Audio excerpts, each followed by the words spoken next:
Guys, कैसे हैं आप सब लोग। वेलकम है आपका डॉक्टर सैफी लाइफ चैनल में।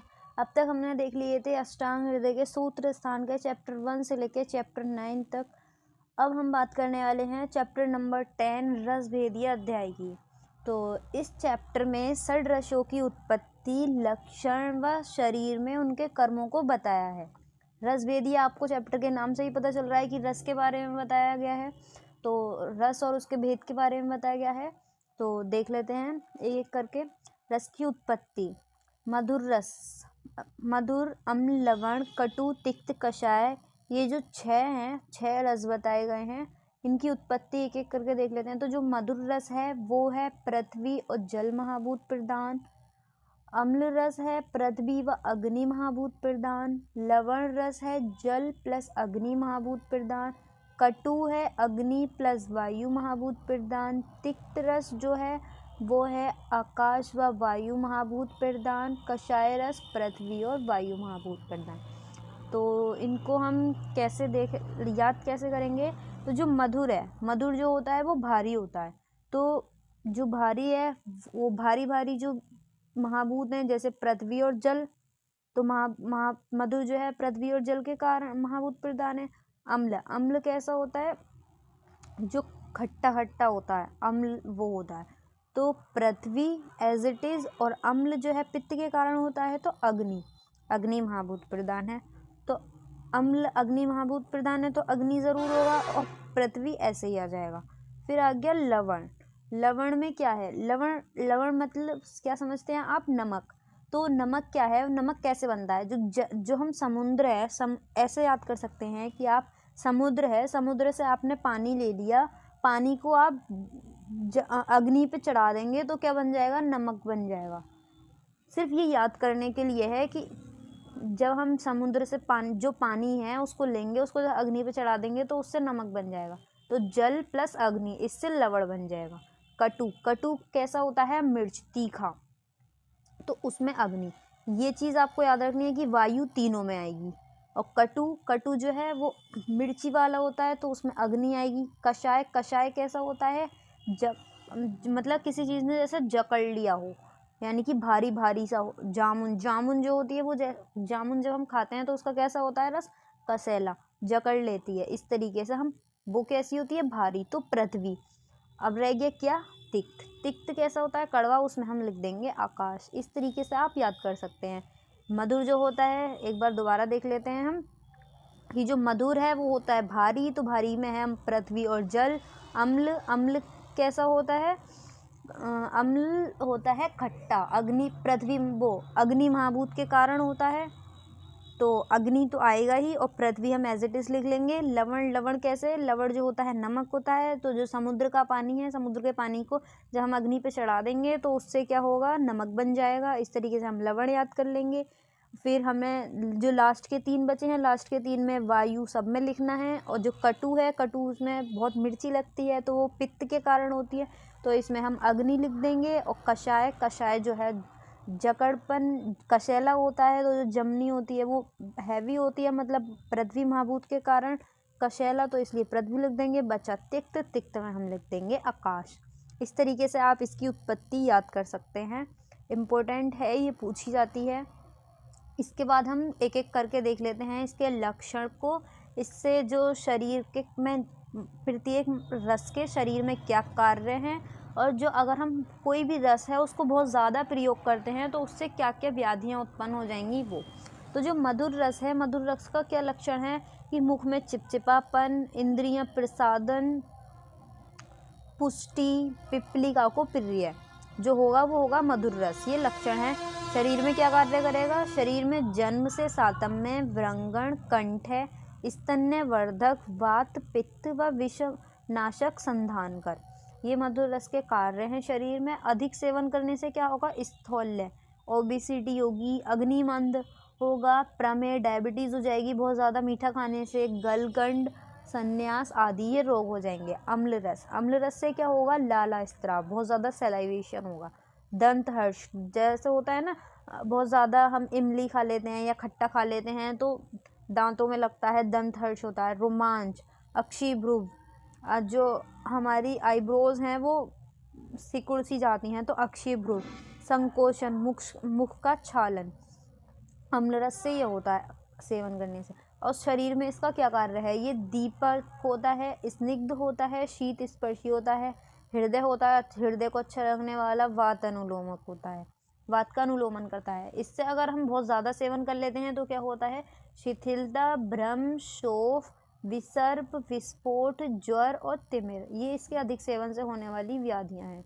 फिर देख लेते हैं हम लवण रस। लवण रस का क्या लक्षण होता है, तो मुख का स्यंदन, कपोल, गल में दाह, दीपन, स्नेहन, स्वेदन, छेदन, भेदन करता है, बंधों को ढीला करता है, ये इसके कार्य हैं शरीर में। अगर हम बहुत ज़्यादा लवण रस का सेवन करेंगे तो कुष्ठ, वात, रक्त, खालित्य, पालित्य, विषवर्धक, बलनाशक, ये इससे होने वाली व्याधियां हैं। अब हम नेक्स्ट देख लेते हैं कटुरस। कटुरस जो है वो इम्पोर्टेंट है, इससे क्वेश्चन पूछ लिया जाता है, एमसीक्यू में भी आ जाता है कि जीवा अग्र, कटु यानी कि आप समझते हैं मिर्च जो होती है वो कटुरस प्रधान होती है, मिर्ची खा लेना। तो जीवा अग्र उद्देजन, मुख में चिमचिमाहट, अक्षी नासामुख स्त्राव, कपोलगत दाह, बहुत ज़्यादा मिर्ची खा लेते हैं तो होता है ना कि मुख से और नाक से स्राव होने लगता है। तो इसके बाद है इसका जो है शरीर में क्या कार्य है, तो स्रोतों का विवरण, शोफनाशक, व्रण अवसादक, क्लेद शोषक।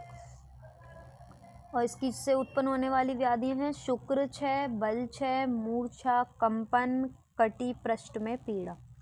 तिक्त रस। तिक्त रस कैसा होता है, कड़वा, मुख में विषदता, लिसलिसापन, जीवा को जड़ बनाना। इसके जो कार्य हैं वो हैं स्वयं अरुचिकर होते हुए भी अरुचि को दूर करता है, यानी कि खुद तो कड़वा होता है लेकिन भोजन में रुचि को उत्पन्न करता है, अरुचि को दूर करता है। कृमि, विष, जर, कुष्ठनाशक, मूल मूत्र, क्लेद का शोषक, स्तन्य शोधक। इसके अधिक सेवन से व्याधि होती हैं धातुओं का क्षय, वात रोगों की उत्पत्ति। इसके बाद है कषाय रस। तो कषाय रस से कैसे, कषाय रस के जो लक्षण हैं वो हैं जीवा को जड़ बनाना, कंठ व स्रोतों का बंद करना।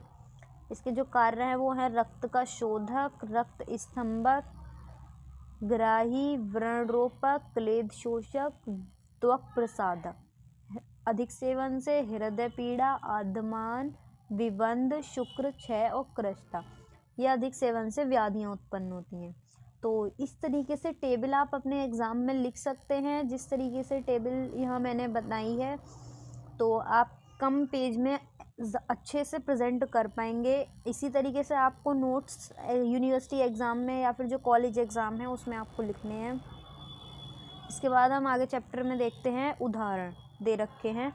तो मधुर रस के कौन कौन से उदाहरण दे रखे हैं। जो मधुर रस है वो घी, दूध, जीवनीय गण, स्वर्ग आदि, ये जो है मधुर रस के होते हैं। अम्ल रस का कौन कौन सा होता है, आंवला, आंवला जो होता है खट्टा होता है, दही भी खट्टा होता है, अनार, तक्र आदि, ये अम्ल रस वाले उदाहरण है। लवण रस कैसा होता है, सेंधव नमक, बिड नमक, शीशा, क्षार आदि लवण रस वाले होते हैं। कटुरस, कटुरस यानी कि मिर्ची वाला जो है, हींग, षडकोल, मूत्र, भिलावा आदि, ये कटुरस प्रधान है, कटुरस वाले द्रव्य हैं। तिक्त रस यानी कि कड़वे कौन से होते हैं, पटोल, चंदन, नीम, नीम बहुत ज़्यादा कड़वा होता है, हल्दी, लौह, महत, पंचमूल आदि, ये तिक्त रस वाले द्रव्य होते हैं। कषाय रस कौन कौन से, हरण यानी हरित की, बहेड़ा, विभित की, मधु, अंजन, कमल आदि, ये जो होते हैं ये कषाय रस वाले होते हैं। अब एक्सेप्शन, अपवाद देख लेते हैं। अपवाद कौन कौन से हैं कि सभी मधुर द्रव्य कफवर्धक हैं, गेहूँ, मूंग, जंगल मांस, मधु, शर्करा को छोड़कर।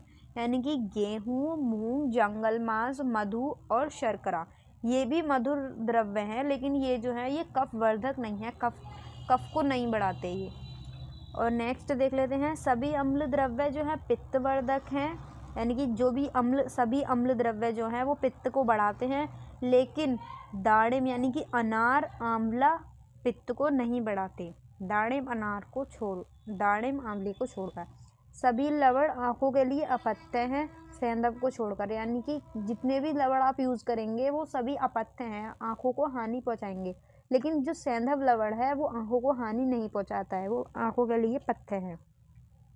सभी तिक्त व कटु रस अवश्य व वातकोपक होते हैं, रसोन, पिप्पली, सोंठ, गिलोय, पटोल को छोड़कर। सभी कषाय द्रव्य स्तंभक होते हैं, हरितकी को छोड़कर। इसके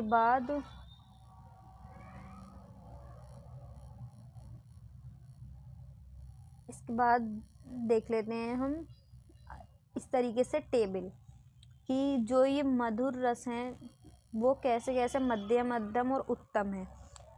जो गुरु मधुर है, मधुर जो है गुरु होता है, गुरु गुड़ जो है मधुर का है। हम गुड़ के अकॉर्डिंग रसों को देख लेते हैं। जैसे गुरु, एक सेकेंड, गुरु, लघु, शीर, उष्ण, स्निग्ध और रूक्ष, इसके अकॉर्डिंग हम देख लेते हैं कि कौन अधम है, मध्यम है और उत्तम है। तो सबसे ज़्यादा गुरु, जैसे हम गुरु है, गुरु को देख लेते हैं तो सबसे ज़्यादा गुरु कौन सा है, तो जो मधुर रस है वो सबसे ज़्यादा गुरु होता है, और जो लवण रस है वो सबसे कम गुरु होता है, और जो कषाय रस है वो मीडियम होता है। और लघु सबसे ज़्यादा हल्का कौन सा होता है, सबसे हल्का होता है तिक्त। और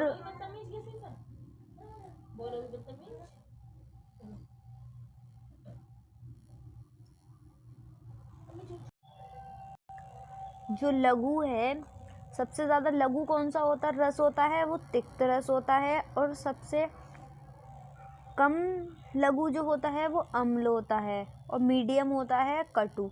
शीत जो शीत गुड़ वाले द्रव्य हैं उसमें मधुर रस जो है सबसे ज़्यादा शीत होता है, और तिक्त रस जो है सबसे कम शीत होता है, और मध्यम जो है कषाय होता है। उष्ण जो है यानी कि सबसे ज़्यादा उष्ण गुण किसका होता है, वो लवण रस वाले द्रव्यों का होता है, और सबसे कम उष्ण कौन से द्रव्य होते हैं, वो कटु रस वाले होते हैं, मीडियम होते हैं अम्ल। स्निग्ध जो है सबसे ज़्यादा स्निग्ध कौन से द्रव्य होते हैं, मधुर रस वाले द्रव्य सबसे ज़्यादा स्निग्ध होते हैं, सबसे कम होते हैं लवण, और मीडियम होते हैं अम्ल।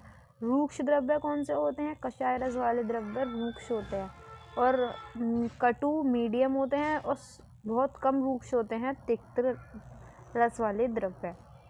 अब रसों के संयोग देख लेते हैं हम कि दो दो रस के संयोग कितने बनेंगे। जैसे 2 रसों के संयोग से 15 बनते हैं, 3 रसों के संयोग से 20, 4 रसों के संयोग से 15, 5 रसों के संयोग से 6 बनते हैं, और 6 रसों का एक ही संयोग बनता है। इस तरीके से 57 होते हैं रसों के कुल संयोग 57।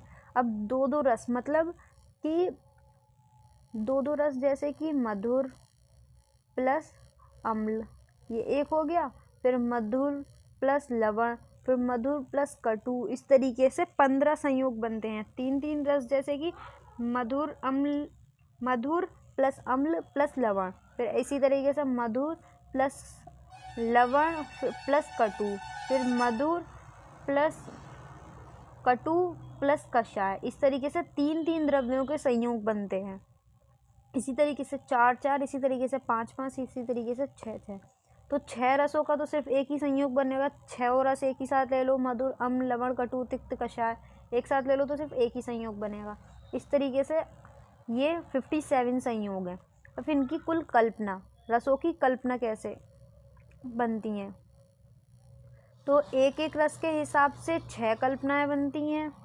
एक एक रस के हिसाब से 6 कल्पना, 2-2 रस के हिसाब से 15 कल्पना, 3-3 रस के हिसाब से 20, 4-4 रस के हिसाब से 15, 5-5 के हिसाब से 6, और 6 रस के हिसाब से 1। इस तरीके से टोटल जब हम इनको करेंगे तो 63 कल्पनाएँ बनेंगी। तो रसों की कुल कल्पना कितनी होती हैं, 63। इस तरीके से क्वेश्चन पूछ लिया जाता है, तो ये आपको याद होना चाहिए। अगर ये क्वेश्चन आ जाए, शॉर्ट में आ जाए कि रसों की कल्पना के बारे में लिखिए, तो इस तरीके से आप ये टेबल बना के आ सकते हैं। फिर यही बस इस चैप्टर में इतना ही दे रखा है। अगर नोट्स पसंद आए, वीडियो अच्छी लगे तो प्लीज़ वीडियो को लाइक, शेयर, कमेंट करें, और चैनल को सब्सक्राइब करना ना भूलें। मिलते हैं नेक्स्ट वीडियो में, तब तक के लिए बाय बाय।